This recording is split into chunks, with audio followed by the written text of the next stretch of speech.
नमस्कार, आप देख रहे हैं हिंदुस्तान हॉटलाइन और ये है इंटीग्रेटेड आयुष काउंसिल की साझा पहल आयुष्मान भव, जिसका उद्देश्य आयुर्वेद और प्राकृतिक चिकित्सा को जन-जन तक पहुंचाना है। आज हमारे साथ है डॉक्टर अंजू भारद्वाज, जो केंद्र सरकार की सीजीएचएस आयुष्मान विभाग में मेडिकल ऑफिसर आयुर्वेद हैं। आयुर्वेद और आधुनिक चिकित्सा के समन्वय से हेल्थ केयर के नए आयामों पर उनसे खास बातचीत करेंगे। नमस्कार अंशु जी, अपना कीमती वक्त देने के लिए आपका बहुत बहुत शुक्रिया।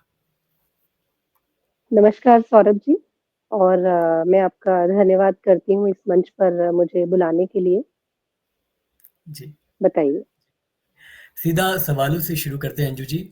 आपने कोविड 19 जी, के दौरान नीम कैप्सूल पर एक रिसर्च की थी। इसके पीछे की सोच क्या थी और इस अध्ययन के क्या नतीजे सामने आए? क्या इससे हमें भविष्य में अन्य संक्रमणों के लिए कोई नई दिशा मिल सकती है? जी। एक्चुअली जब 2020 में कोविड-19 का स्प्रेड बहुत ज़्यादा हो रहा था, उस समय हम एक प्रोफाइलैक्टिक एजेंट के लिए सब ट्राई कर रहे थे कि क्या कोई ऐसी मेडिसिन, हर्ब ऐसी है जो कि इसके प्रोफाइलैक्सिस यानी होने को ही प्रिवेंट कर दे। तो ऐसे में एक हमारे सामने एक ऑप्शन था कि नीम जो कि एक बहुत ही कॉमन इंडियन हर्ब है और आयुर्वेद में तो जो नीम के गुण हैं और उसके औषधीय प्रयोग हैं, वो बहुत ज़्यादा इसमें बताए गए हैं। तो एक नीम के एंटीबैक्टीरियल होने की वजह से और नीम एक बहुत ही अच्छा एंटी इन्फ्लेमेटरी एजेंट है, तो ये सोचा गया कि शायद जो कोविड-19 के इन्फेक्शन में जो बॉडी के अंदर साइटोकाइन स्टॉर्म आता है, उसमें कहीं न कहीं एक बहुत अच्छा एंटी इन्फ्लेमेटरी एजेंट होने की वजह से नीम कंट्रीब्यूट कर सकता है।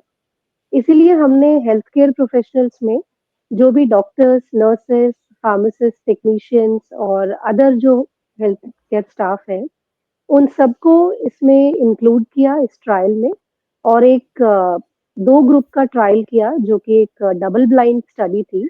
एक double blind randomised control trial किया गया जिसमें कि नीम के कैप्सूल्स जो कि नीम लीफ के एक्सट्रैक्ट से बने थे, उनको दिया गया और देकर के ये देखा गया कि इन लोगों में जिनको ये दिया जा रहा है, नी इसमें कोविड होने की संभावनाएँ कितनी कम होती हैं। तो क्या ये एक अच्छा प्रोफाइलैक्टिक एजेंट है?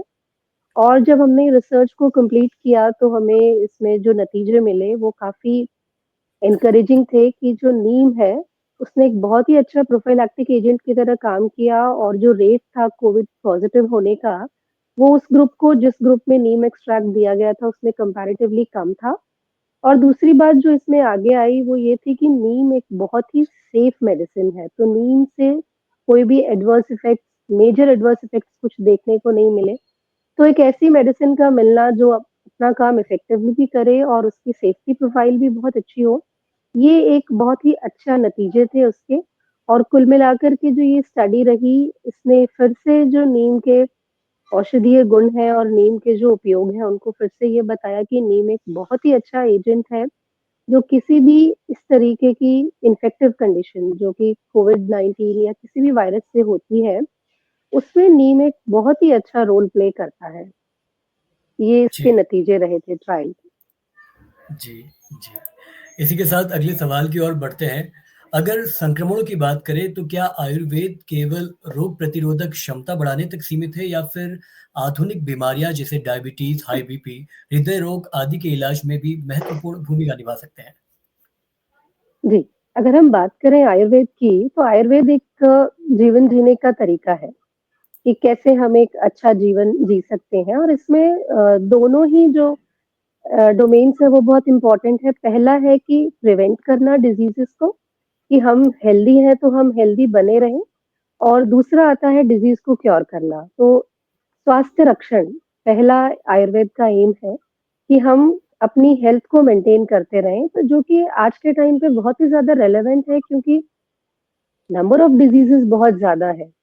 चाहे वो लाइफ़स्टाइल डिज़ीज़ है या इन्फेक्टिव इलनेस है या इम्यूनिटी कम होने की वजह से होने वाली बीमारियाँ हैं। जैसे कि आप देखेंगे ये जो मौसम अभी चल रहा है, इसमें बहुत ही ज़्यादा एलर्जिक राइनाइटिस के केसेस हैं कि छींकें आ रही हैं, खाँसी हो रही है, रेस्पिरेटरी इलनेस बढ़ गए हैं, वायरल बहुत ज़्यादा इसमें इन्फेक्शंस होते हैं। तो जो पीक इन्फेक्शंस इस समय हो रहे हैं, वो ऋतु संधि की वजह से है कि मौसम चेंज हो रहा है।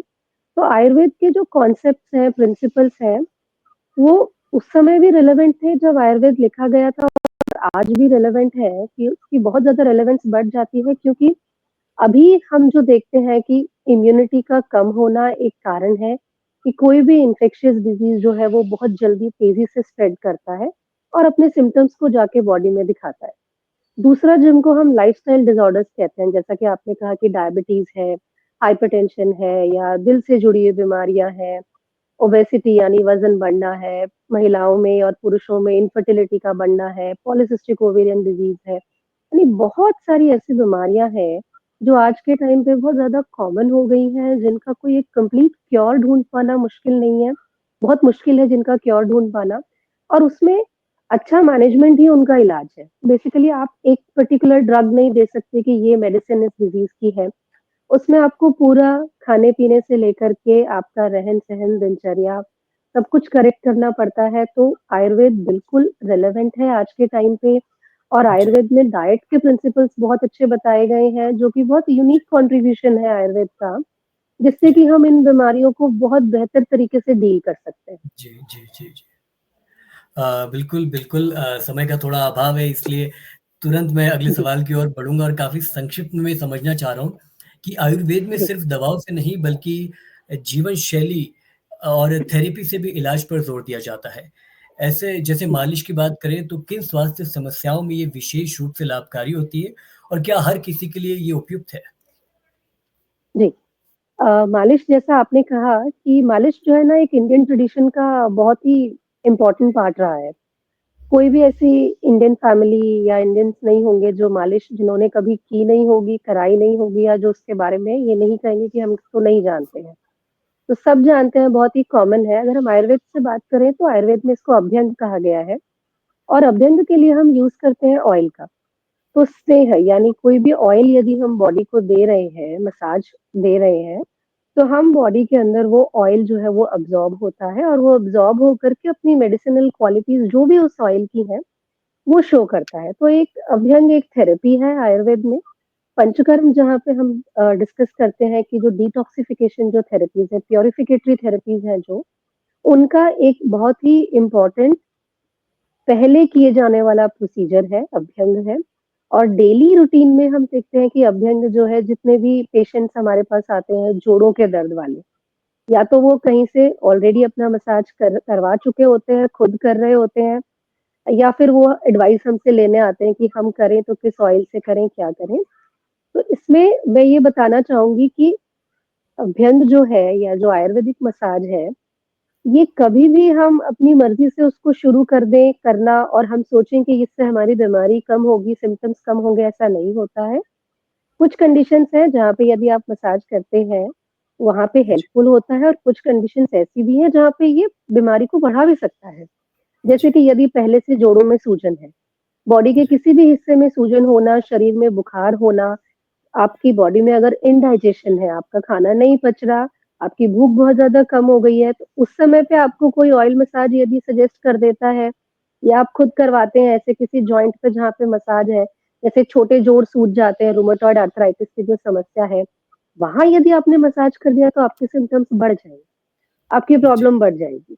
तो ये कुछ कंडीशंस हैं जहाँ बिल्कुल हमें ध्यान रखने की ज़रूरत होती है कि करना है या नहीं करना है, तो वो हमेशा सुपरविज़न में किया जाए, तो वो फ़ायदा देगा। यदि स्वयं निर्णय लेते हैं, तो वो फ़ायदा ना करके नुकसान भी कर सकता है। जी, जी। अंजू जी एक चीज़ मैं समझना चाह रहा था कि अगर हम गंभीर बीमारियों की बात करें, तो क्या आयुर्वेदिक जी, चिकित्सा कैंसर के उपचार में सहायक हो सकती है? क्या ऐसी कोई प्रमाण या अध्ययन उपलब्ध है जो इसकी प्रभावशीलता को दर्शाता हो? जी। आपने बात करी कैंसर की। अब अभी हम अगर बात करते हैं स्टैटिस्टिक्स की, तो कैंसर के जो रेट है, वो बहुत ज़्यादा बढ़ गए हैं, हर तरीके का कैंसर। ये महिलाओं में देखें तो ब्रेस्ट कैंसर के केसेज़ बहुत ज़्यादा हैं, लंग कैंसर के केसेज़ अभी बहुत ज़्यादा बढ़ रहे हैं। तो कैंसर एक ऐसी इलनेस है जो इसकी प्रेवलेंस बढ़ गई है और इसका रीज़न है कि हमारा लाइफ़स्टाइल कैसा है, हमारी डाइट कैसी है और कई बार हमने कुछ मेडिसिन्स लंबे समय तक इस तरीके की ली होती हैं, जिनके दुष्प्रभाव जो हैं वो हम कैंसर के रूप में देखते हैं। अगर हम बात करें आयुर्वेद की कंट्रीब्यूशन की, तो आयुर्वेद में जो कैंसर है उसको अर्बुद के नाम से बताया गया है और कैंसर का जो ट्रीटमेंट है, जो करंटली जो हम रेडियोथेरेपी, कीमो या सर्जिकली कैंसर को जो ट्रीट करते हैं, तो उसके बहुत सारे एसोसिएटेड सिम्पटम्स पेशेंट को रहते हैं। कुछ बहुत सारे सिम्पटम्स हैं जो कि थेरेपी की वजह से होते हैं, तो थेरेपी इंड्यूस्ड भी सिम्पटम्स होते हैं। ऐसे में आयुर्वेद का रोल बहुत प्रभावशाली हो जाता है कि कैसे हम उन सिम्पटम्स को डील करें, तो इंटीग्रेटिव अप्रोच से, यानी कि आप कैंसर के ऑनगोइंग मैनेजमेंट को ना रोकते हुए उसके साथ में कैसे आयुर्वेद को जोड़ सकते हैं कि उस मेडिसिन से होने वाले दुष्प्रभावों को हम कम करें, और एक रोगी जिसका उपचार चल रहा है कैंसर का, उसकी स्ट्रेंथ बहुत कम हो जाती है, कैसे हम उसकी फिजिकल और मेंटल स्ट्रेंथ को जो है बनाए रखें। तो ऐसे में ट्रायल्स जो हैं, बहुत सारे ट्रायल्स इस दिशा में हो रहे हैं। कई ट्रायल्स ऑलरेडी कंप्लीट भी हो चुके हैं, जिनमें हमें हमारी कॉमन हर्ब्स जैसे अश्वगंधा आयुर्वेद में बहुत यूज़ होती है, विदेनिया सोमनिफेरा। तो कैंसर से होने वाले फटीग में, कैंसर एक ऐसी बीमारी है जो बहुत ज़्यादा फटीग यानी बहुत ज़्यादा सुस्ती पेशेंट को रहती है, कमज़ोरी रहती है। उस सिम्पटम में विदेनिया सोमनिफेरा, अश्वगंधा बहुत अच्छा काम करता है। करक्यूमिन यानी हल्दी, हल्दी का जो एक्सट्रैक्ट है, उससे कैंसर की बहुत अच्छी मेडिसिन्स बन रही हैं, यूज़ हो रही हैं। ऐसे ही आयुर्वेद में त्रिफला है, जिसका कि एक घटक आंवला है। आंवला बहुत अच्छा है कैंसर के केसेस में। पेपर यानी जो काली मिर्च है, paper, paper Piper nigrum Ayurveda में है, पाइपर लॉन्गम जो 2 ड्रग्स हैं, उनका पाइपरिन जो एक्सट्रैक्ट है, वो कैंसर के मैनेजमेंट में यूज़ हो रहा है। तो कैंसर में एडजंक्ट थेरेपी के लिए आयुर्वेद को जो कॉमन ट्रीटमेंट प्रोटोकॉल है, उसके साथ जोड़ करके जब दिया जाता है, तो पेशेंट के बहुत सारे साइड इफ़ेक्ट्स को कम करते हैं और हम पेशेंट के जो क्वालिटी ऑफ लाइफ है, उसको इम्प्रूव करते हैं वहाँ पर। तो वहाँ पे हमारा मेजर एम है, पेशेंट की क्वालिटी ऑफ लाइफ को इम्प्रूव करते जाना, और पैलिएटिव केयर में भी आयुर्वेद का बहुत इम्पोर्टेंस है। वहाँ पर भी ऐसी स्टडीज़ हो रही हैं, जिसमें कि आयुर्वेद के कुछ प्रोसीजर्स, जिनसे कि बॉडी हीट को यानी पित्त को कम किया जाता है, और वो पेशेंट की स्ट्रेंथ जो है वो मेंटेन रहते हुए, वो ऑनगोइंग प्रोसीजर को बहुत अच्छे से उसकी बॉडी उसके साथ कोप अप कर सकती है। जी, जी। जी, शुक्रिया बहुत-बहुत अंजू जी। तो ये थी हमारी जी, खास बातचीत डॉक्टर अंजू भारद्वाज के साथ। अगर आपको ये जानकारी उपयोगी लगी हो तो इसे लाइक और शेयर करें ताकि अधिक से अधिक लोग आयुर्वेद और प्राकृतिक चिकित्सा के फायदों को समझ सकें। हमारे सफर में जुड़े रहे आयुष्मान भव के साथ और देखते रहिए हिंदुस्तान हॉटलाइन। नमस्कार। जी, नमस्कार, धन्यवाद।